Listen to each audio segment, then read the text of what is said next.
On May 23rd, myself and a handful of other educators from Lowell Observatory took a trip to visit the Lowell Discovery Telescope and take a tour of the facilities.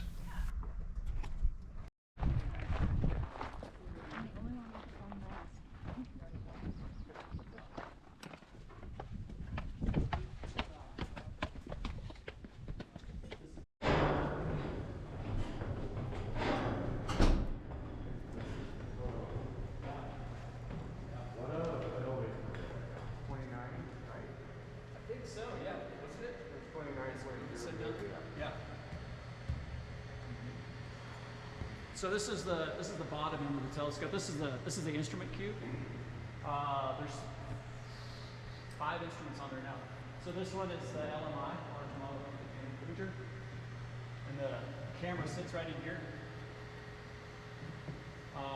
This is the L.D.T spectrograph, the big white thing. It was on another telescope. It's actually a very old instrument that we retrofitted to fit this telescope with our needs. And these are called Stirling coolers. This is vibrating. So there's a piston that oscillates back and forth in there, and it's cooling the system. And this dampens the motion of that piston, so we don't get vibration into the instrument cube. And so there's an instrument there, This one is Poets. This is Stephen Levine's instrument, and he mainly does occultations. So this is mainly made for occultations. Up under here is the Yale Express instrument, and their fiber feed just gets fed out. This is the same fiber that we saw downstairs. It's a continuous fiber from here all the way down. And there's a camera here, and that's just a pickup camera, so they know that they get the light in the right spot. And then on top is NITES, which is it's a near infrared. The L.D.T sits about 40 miles southeast of Flagstaff in Happy Jack, inside the Coconino National Forest. It's at about 7,800 feet elevation, and the skies are very dark out there. Its first light was in April of 2012, so it just celebrated its 10-year anniversary. It has a 14-foot primary mirror and a 5-foot secondary mirror.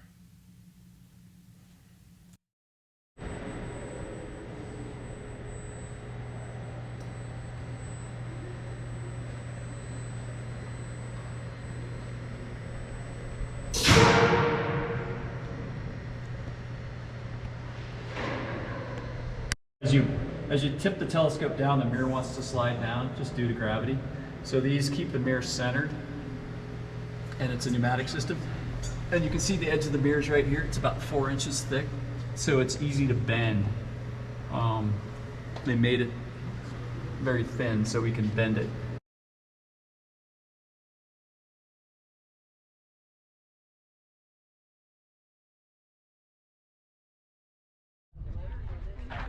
That very same day, we also paid a visit to the Naval Observatory out at Anderson Mesa to take a peek at N.P.O.I, the Naval Precision Optical Interferometer. And I'm going to let Dr. Gerard Van Bell explain exactly what that is later in the video. Each one of those portable domes contains a 1-meter telescope. Don't think they'll let me hook it up to my van anytime soon. And take a look at those skies above. That's the first hint of the monsoons to come later in July. And here's a peek at one of those 1-meter telescopes inside the portable dome.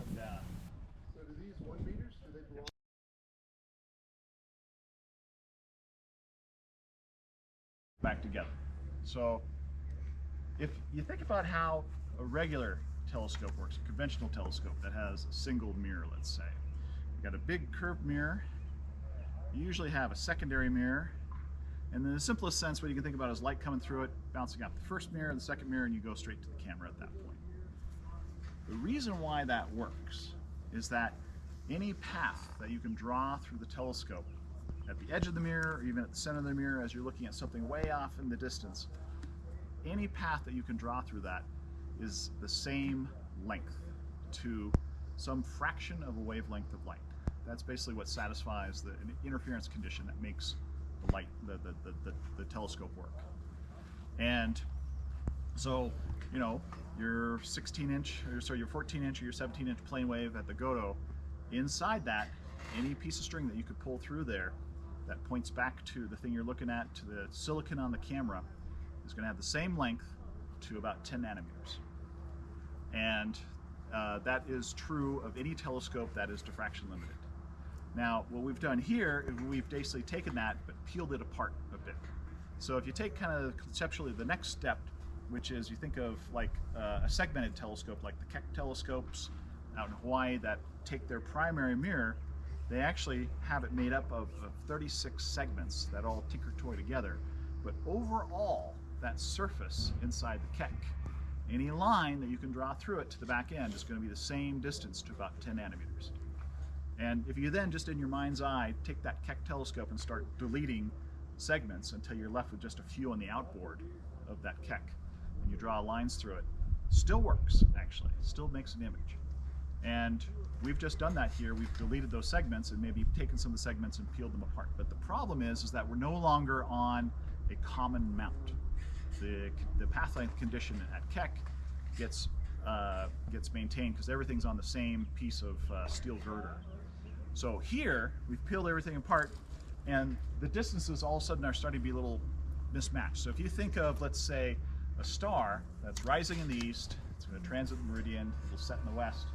When it's first rising in the east, that light comes and arrives at the site, and it gets captured by the telescope all the way out at the end of the east arm, long before it gets to the light at the end of the west arm, about 400 meters in fact, because that's the distance between them. So we need some way for that light to hang out and wait for the stuff from the west arm to show up. And so we have all the light from the east arm, we put it into one pipe, and it eventually shows up in a pipe here. And at each can along this way, we have a little table that we can move up and down. And on that table is a mirror. And so we can send the light into this pipe, and we can take all these tables and move them out of the way, except for the one at the end. And so this is about 100 meters in length. And so the light will shoot out there, and it'll come back. And it's actually a double pass system, so it will shoot out there again and come back. And there you've got about 400 meters of hanging around for the light from the east arm. Meanwhile, the light from the west arm we put into another pipe, and what we do there is the table that's at the front, in this can over here, we put that one up, and so the light comes out and back real quick, and we leave this system, we call this the long delay line system, and the light beams are starting to be equal in terms of how much distance they have traveled, going all the way back to the star, and they're starting to be equal to about 10 meters. Not quite 10 nanometers.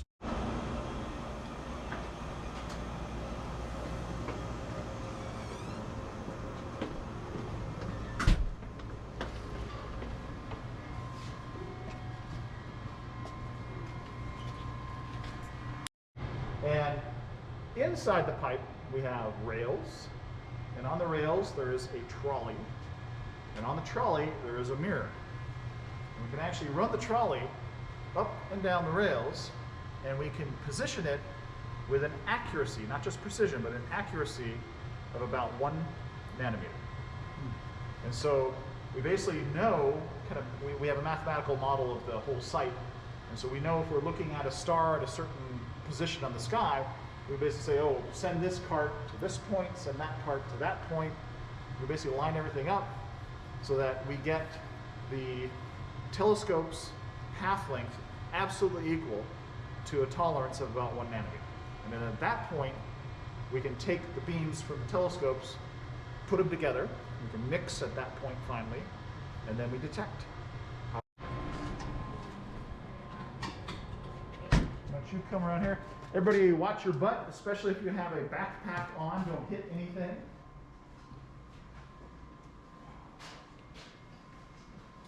So this is what the laboratory looks like. The light comes in here and bounces around a lot. in here, this battle star is our primary instrument that measures things. So let's take a look inside. It's the big reveal right over here. Dun, dun, dun. It looks like the Nicholson-Morley experiment. Very much so. Yeah. In fact, this is commonly referred to as a Michelson interferometer. Okay. So what we have here actually is trusty yardstick. We have the little hole in the side of the wall over there, and 6 beams that have come from 6 telescopes going through 6 delay lines have ended up here, and they are all in lockstep. They are ready to meet up and have a party. And so we have 3 beams that reflect over here and end up 1, 2, and 3, and they reflect off this mirror, and they go to this beam splitter. And on the one side of the beam splitter is 4, 5, and 6. They have shown up here as well. And so 1 reflects off of here and joins up with number 4. 2 joins up with 5, and 3 joins up with 6. So we're starting to blend the light together. We actually bounce the light around and do this again. So the 1-4 mix will mix with the 2-5 pair, and the 2-5 will mix with the 3-6, and so on and so forth. So we have coming out, ultimately coming this direction, are 3 sets of beams that have 4 telescopes mixed at once. And so that's how we're able to reunite the light. And then there's a bunch of detectors over here on this end that actually then snap the picture in the end. So there are a few details I've glossed over here. While out at Anderson Mesa, we also took a moment to visit the Hall 42-inch telescope, named after former Lowell director John Hall.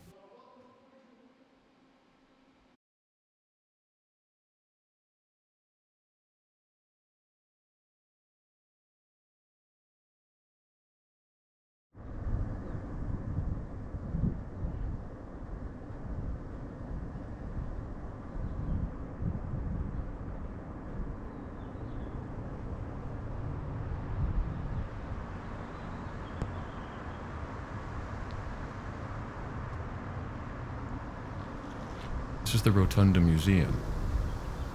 Its construction was completed in 1916. It's currently a museum which houses many measuring and calculating devices from the observatory's history. Most notably the blink comparator, which Clyde Tombaugh used in the discovery of Pluto.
This is the Astrograph, used by Clyde Tombaugh in 1930 in the discovery of Pluto.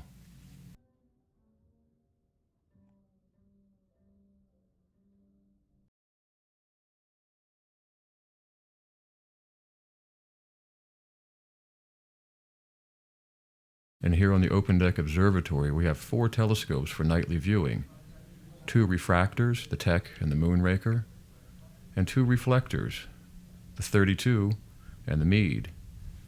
We also have 2 plane-wave astrographs, a 17 and a 14. There's also a good view of the Jiffy Pop Dome across the way, which used to house the Lampland 42 back in the day.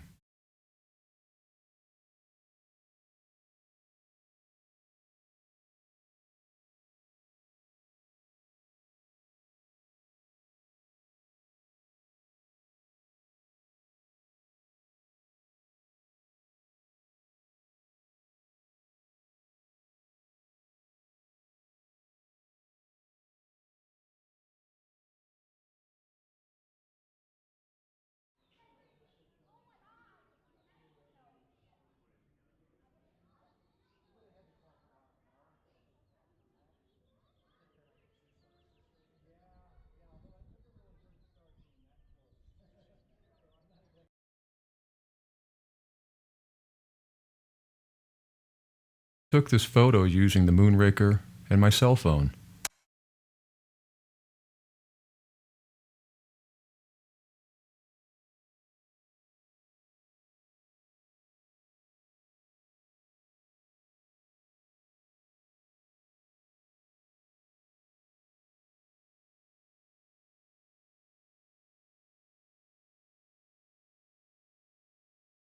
This telescope was ordered by Dr. Percival Lowell in 1895 from Alvin Clark & Sons in Cambridgeport, Massachusetts. The cost of the telescope at the time was $20,000. It is now irreplaceable and priceless. Its first mission was the study and the mapping of Mars by Dr. Lowell himself. It was later used by Vesto Slipher with a spectrograph to see the first evidence of the expanding universe and that Andromeda galaxy is moving towards us at 300 kilometers per second. It was later used between the years of 1961 and 1969 by NASA for the mapping of the moon for the Apollo 11 moonshot. The Clark telescope still resides at Lowell Observatory inside the Clark Dome. It's open daily for visitors, and on clear, rainless, cloudless nights, it's open for viewing as well. And oh my, is that a treat.